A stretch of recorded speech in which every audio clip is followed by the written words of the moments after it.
Cinema lovers, నా పేరు Sri Suman. Welcome to my channel magic Mamidis. ఈ వీడియోలో మనం పెద్ది 40 సెకండ్ల గ్లిమ్స్ ఒకటి వచ్చింది రామ్ చరణ్ బర్త్డే సందర్భంగా. దాని గురించి డిస్కస్ చేయబోతున్నాం. అక్కడ ఓపెన్ అవ్వగానే ఒక పైల్వాన్ లాగా రామ్ చరణ్ చూపించడం జరిగింది. ఇంతకుముందు పెద్ది టీజర్కి, పెద్దికి సంబంధించిన రకరకాల టీజర్స్కి ఇంత హైప్ రావడానికి కారణం ఏంటి?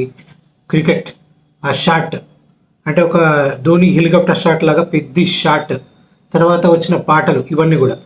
ఇప్పుడు క్రికెట్ క్రికెట్ క్రికెట్ క్రికెట్ నేపథ్యం అని చెప్పేసి అనుకుంటా ఉంటే ఇప్పుడేంటి కుస్తీ నేపథ్యంకి వచ్చేసింది అని చెప్పేసి అనిపించింది. కుస్తీ నేపథ్యంలో విలన్ ఒక సవాల్ విసిరాడు. ఇది క్రికెట్ అనుకున్నవారా? బ్యాట్తో వెళ్ళి బాల్ను కొట్టడానికి ఎదురుగా ఉండేది బాల్ కాదు, ఒక వస్తాదు.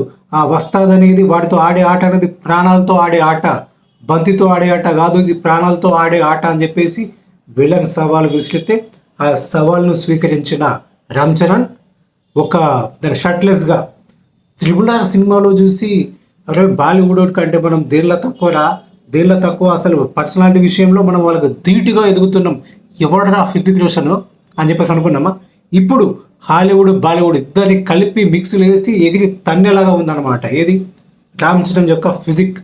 అసలు ఏంరా బాబు, ఈ యూట్యూబ్ స్క్రీన్లో, ఈ సెల్ ఫోన్లలో చూస్తేనే సరిపోవట్లే. ఆ యొక్క హల్క్ ఆ యొక్క పర్సనాలిటీని తనివిదిగా చూడడానికి ఇక్కడ ఇవే సరిపోవట్లా. ఇక సిల్వర్ స్క్రీన్ మీద చూస్తే ఫ్యాన్స్ ఏమైపోతారో అంటే ఇంకా అసలు కేవలం ఆ బాడీ బాక్స్ ఆఫీస్, ఆ బాడీ చూడడానికే 2-3 వేలు ఇచ్చేయచ్చు అన్నంత రేంజ్లో ఉంది. దీని ముందు, ఆ బాడీ ముందు, ఆ వస్తున్న వీరత్వము, ఆ స్లో మోషన్, దీనన్నిటి ముందు ఏఆర్ రెహమాన్ బ్యాక్గ్రౌండ్ మ్యూజిక్ కూడా వెలవెలబోయిందని కూడా అనిపించింది. కానీ ఒక్కటి మాత్రం చెప్పదలుచుకున్నాడు బుచ్చి బాబు, అసలు రామ్ చరణ్ని ఎన్ని రకాలుగా గ్లోరిఫై చేయొచ్చు నటన విషయంలో కానీ, అంటే ఆ స్క్రీన్ ప్రజెన్స్ విషయంలో కొత్త స్టాండర్డ్స్ క్రియేట్ చేయబోతున్నాడు, ఎలాంటి అనుమానం కూడా లేదు. ఇంకోటి ఏంటి అని చెప్పేసి అంటే, ఇది క్రికెట్ ఒక్కటే కాదు, మనోడాడే ఆట.